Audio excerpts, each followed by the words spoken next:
If you're not happy consistently, it means you have unhappy habits, and today I want to show you how to change them. Did you get a chance to watch my Do You Care Too Much video?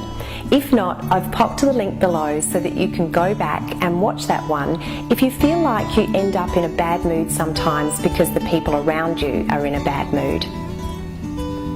If you have watched it, I'd love to hear how you're going with letting go of feeling responsible for other people's feelings and speaking up and sharing your true feelings. Feel free to email me or send me a message on Facebook on the links below. I love receiving your stories. One of my clients wrote to me after watching Do You Care Too Much, saying she was frustrated with herself because she had planned to say no to someone and at the last minute she caved in and said yes. And my advice to her is the same to you. Don't be so hard on yourself. You've probably been saying yes when you mean no for years. You have to know the secret to changing a habit. So, have you noticed that just because you know something, like I shouldn't worry so much, it doesn't necessarily equate to you applying it in your life? It's okay, you're not the only one. In fact, that's the case for everyone on the planet.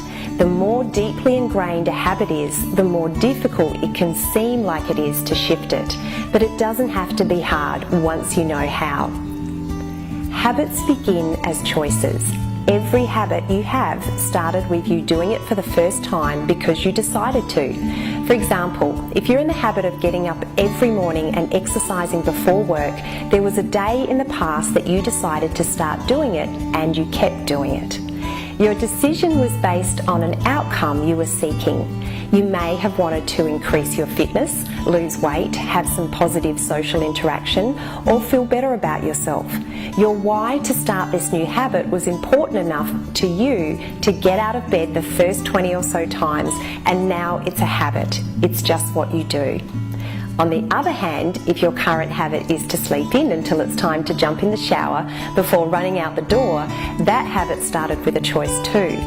Perhaps getting as much sleep as possible was the motive, which might link with a decision you made in the past about what time you go to bed. But what about worrying? Why would you choose to worry?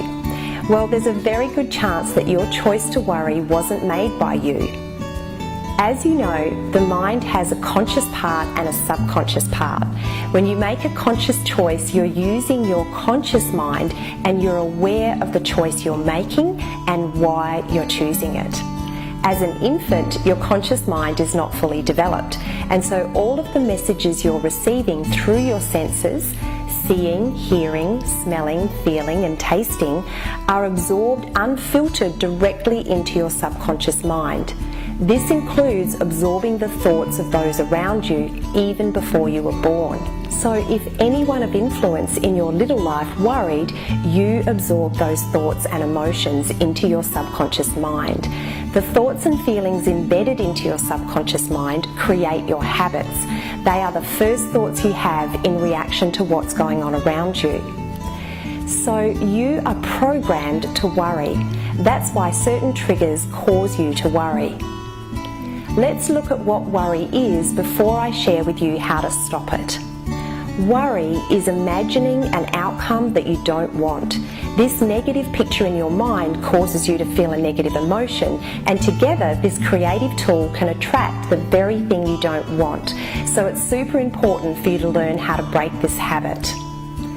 So how to fix it? Think for yourself. Instead of automatically worrying because you were inadvertently taught to worry, get clear on the specific habit you want to break and replace it with a new one. You can't stop thinking, but you can also only think one thing at a time. Replace the old pattern of thinking with what you want to think and how you want to feel. For example, I grew up with a beautiful, kind and giving mum who always worried about what other people thought of her and her family, dad and us kids. So I inherited this habit too. This meant that I would do and say things or avoid doing and saying things because I was worried about other people's reactions.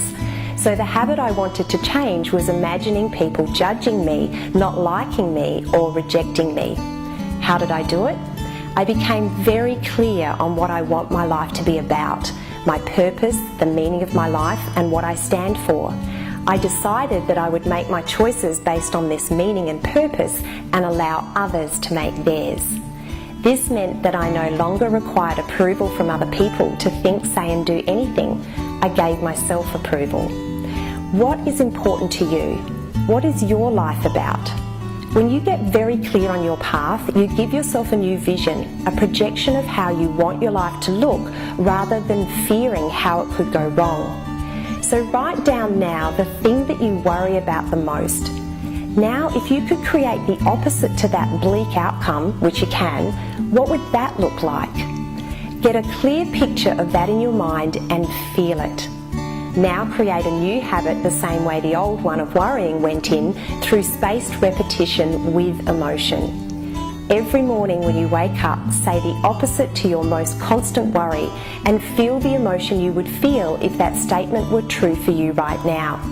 Say it every time the worry creeps into your mind and as you go to sleep at night. You'll be amazed at the shift you'll see in your life as you commit to thinking for yourself. As you let go of other people's thoughts and start to fill your mind and heart with your own, you will start to realise how true the statement you choose really is. Anything you desire it because your soul is calling you to become it. As your subconscious mind absorbs the new idea you have chosen, you will have a different air about you, your energy will change, and the people and circumstances around you will change, making your new statement true. And one more tip before I go, change one habit at a time. Pick the thing that's bothering you the most right now and focus on it for a month. Once that one has become a habit, you can move on to the next one. What will you choose first?